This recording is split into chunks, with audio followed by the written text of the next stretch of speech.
Welcome. Let's begin with a bow.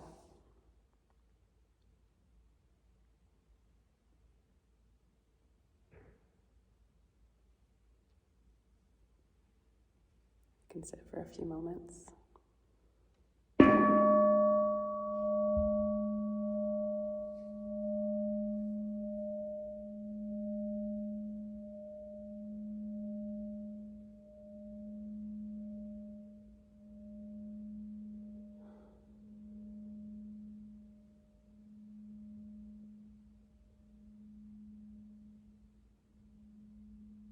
Taking some time to feel the body.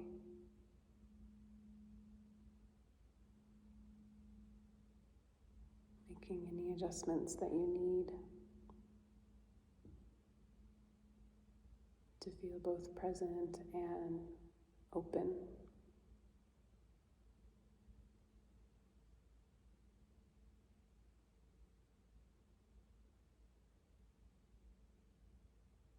Gently turning the attention to the breath.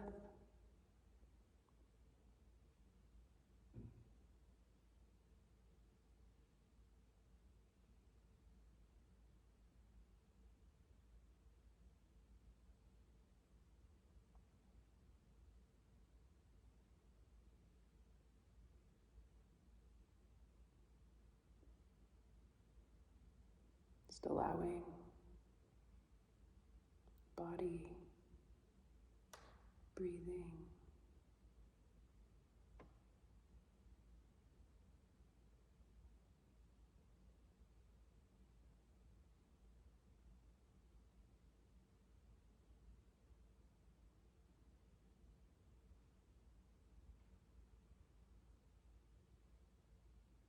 and if the mind begins to wander, gently noticing.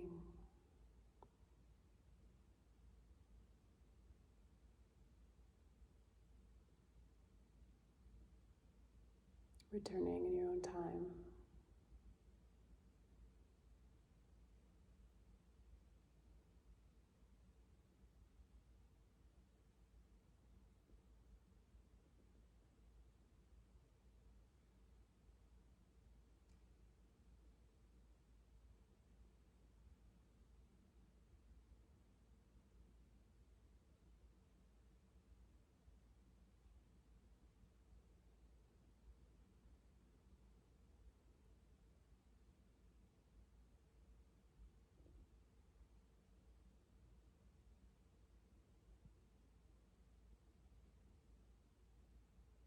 No two breaths are the same.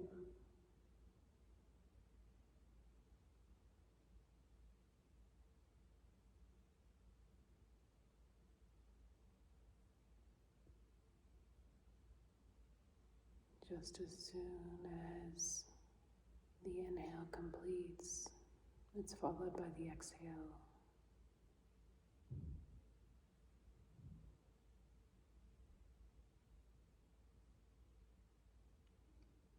Constant cycle of change.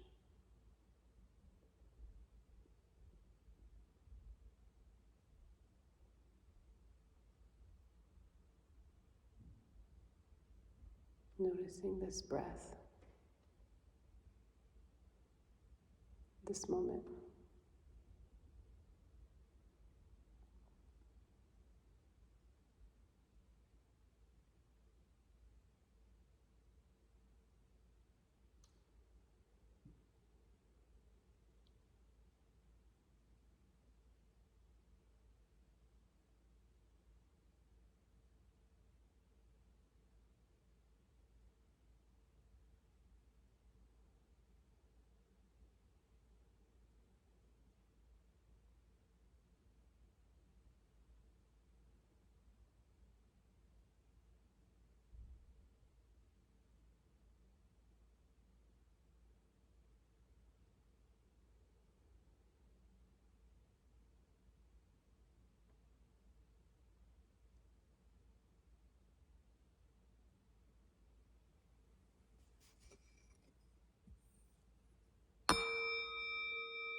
Welcome.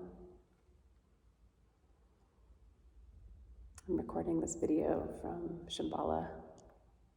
I guess it was formerly known as Shambhala, speaking of impermanence. It's now known as Drala Mountain Center. I'm here on a self-guided retreat.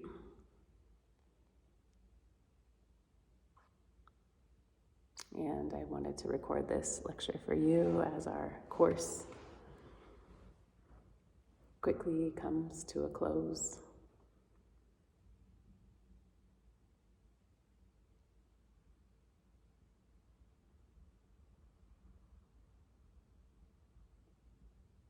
In Buddhism, we often speak about impermanence.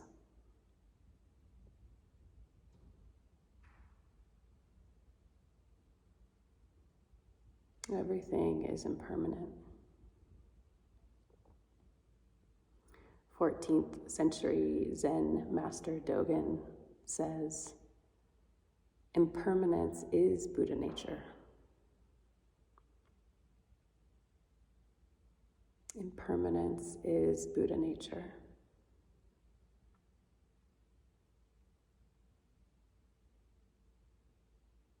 On the relative level, this can feel quite sad when we consider the loss associated with impermanence. At one point, we will lose everything.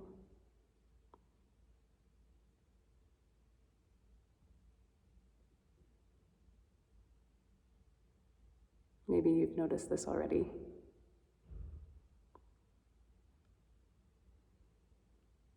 Loss of friends and loved ones, death,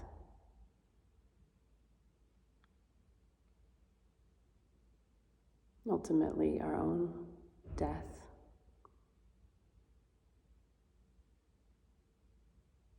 All of these forms of impermanence. And in fact, this very moment is impermanent. It's ungraspable.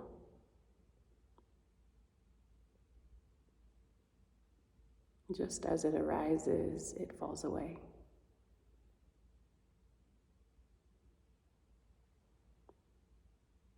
It's hard to catch or grab hold of.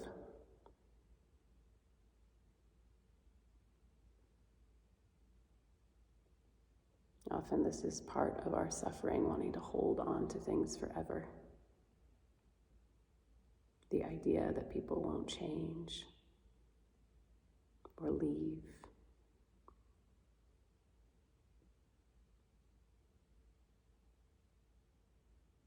But in fact, all of our relationships will change. And yes, this includes loss.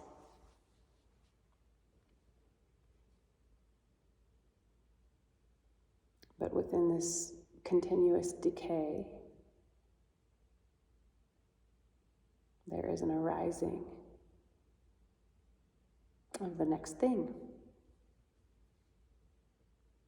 the next moment.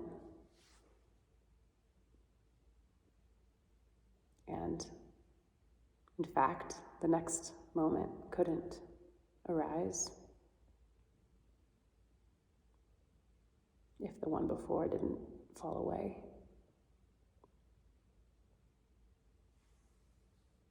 And so impermanence in many ways is good news.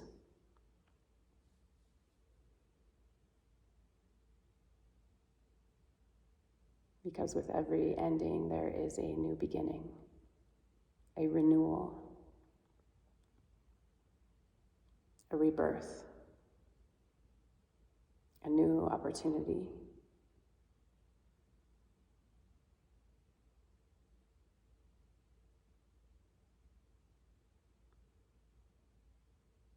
What did Dogen mean?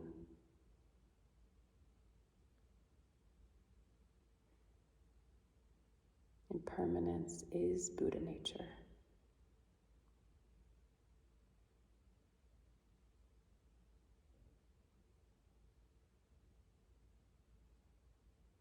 How do we come into contact, fully merge with that is impermanent.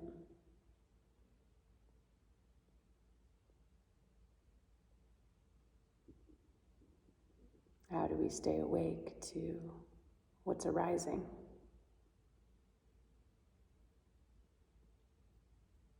The opportunity of the present moment, the unknown, the vast, vast unknown.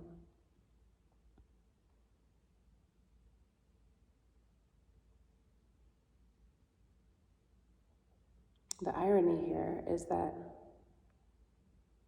this impermanence, this constant change, is ever present. It's a very permanent reality.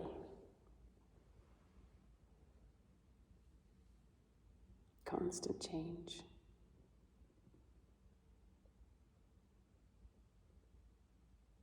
It's predictable, in fact. Nothing stays the same.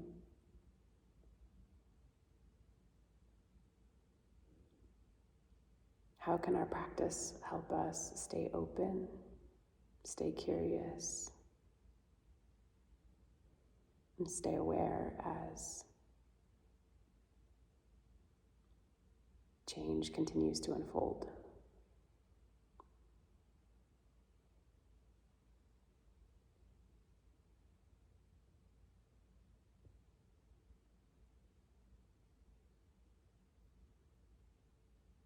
Yesterday, I put my baby down for a nap. She's here with me on the land. And I was so excited I was going to get a massage. And I set up a Zoom and a Zoom on my phone. It was like a baby monitor. The moment I turned on the Zoom to walk out of the room for my massage, during her scheduled nap time, she woke up. No, I thought, I've had a shoulder injury for about 3 months. I walked downstairs to the masseuse and I told her, she said, give it 30 more minutes, try to put her back to sleep. And of course, that doesn't work.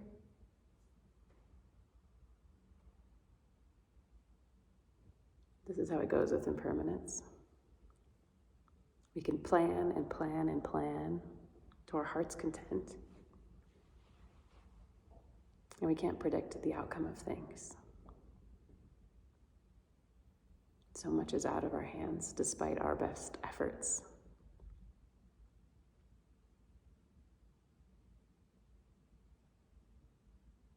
Unfortunately for me, I'm doing a lot of practice here. So I could relate to the experience, the loss. 3 months is a long time to wait for a massage when you're in a lot of pain.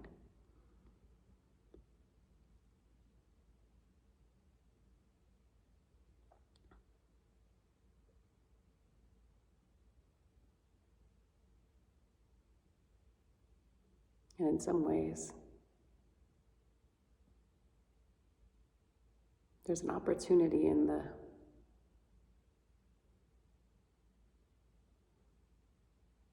not having, the not getting, the not having things turn out as expected, the change, the unpredictability. The opportunity becomes again and again coming into contact with life as it's unfolding at this moment.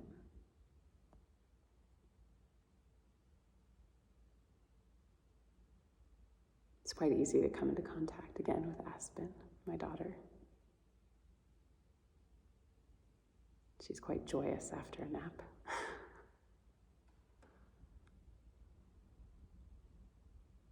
To come into contact with that shoulder, give it some love.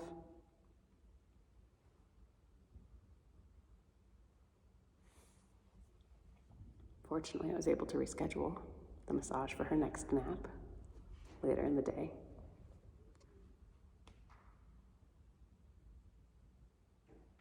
There's something quite incredible arriving after her second nap to the massage. It's like this conquest, this long awaited for event. Well, 3 months is long enough time, but that nap, it's really a moment. And I think my past self would have been really upset, disappointed. But somehow arriving to the second massage was more meaningful, knowing she was fully asleep, knowing that I had waited in a form of grace, staying connected to myself and her.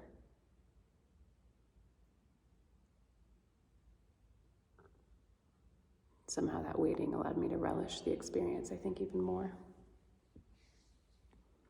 than if things just went as planned.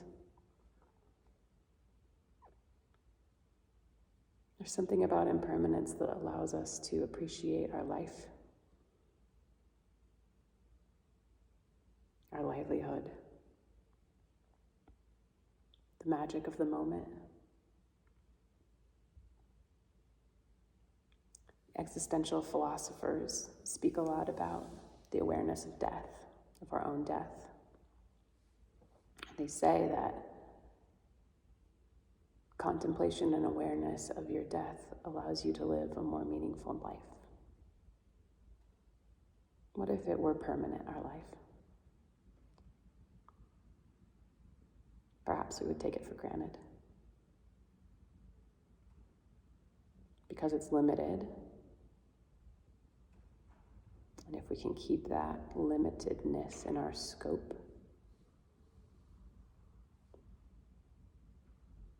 you can appreciate it. You can live it in a way that makes us come alive, ironically, paradoxically.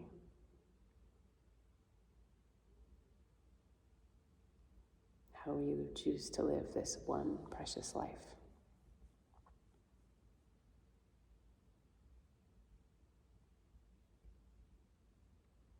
And another ending, of course, is upon us, the ending of this class, this course. It's been wonderful to deeply get to know you, practice with you, be together. Such a gift. So how do you end? How do you end well?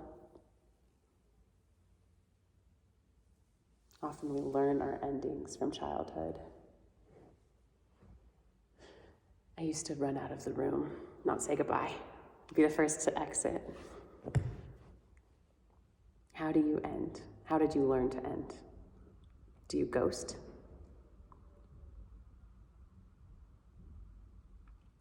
I identify as Irish, so we often would call it the Irish goodbye. Quick out the door. How do we end well? How do we acknowledge both the loss and the opportunity of the ending?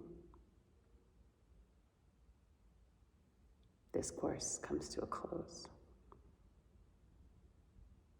Our moments together at our intensive come to a close.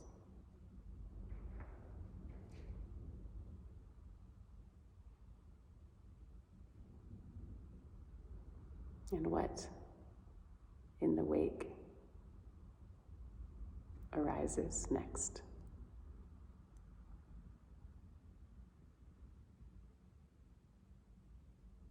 I was in an MI session recently, and one of my students, we had just about 2 minutes left in the session, and he said, "Can you help me?"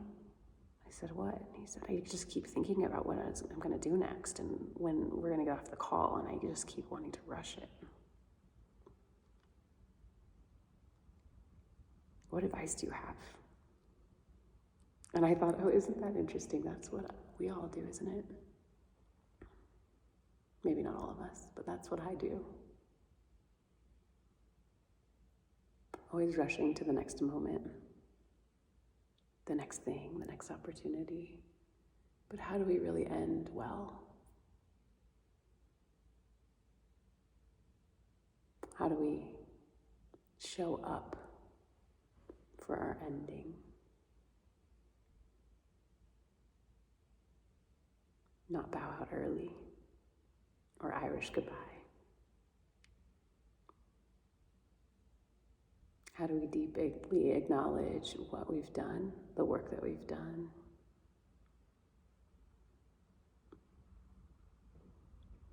How do we allow it to fill our heart?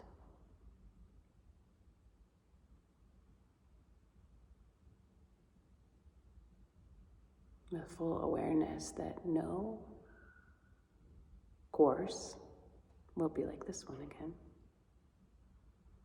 What we've done together has come to an end.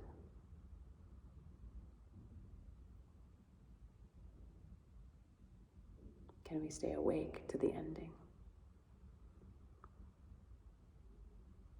Not rush it to the next plan, to the next activity.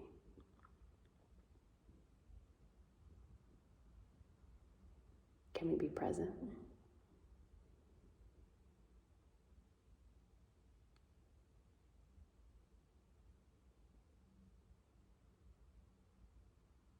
Can we use our practice to keep and continuously arriving,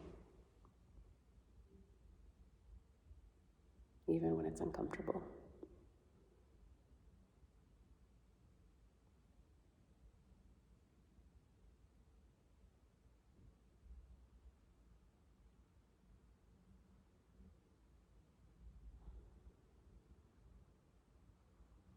Allowing us to fully show up, to acknowledge, and to be open to the next thing. Thank you. It's been a pleasure to have you in class.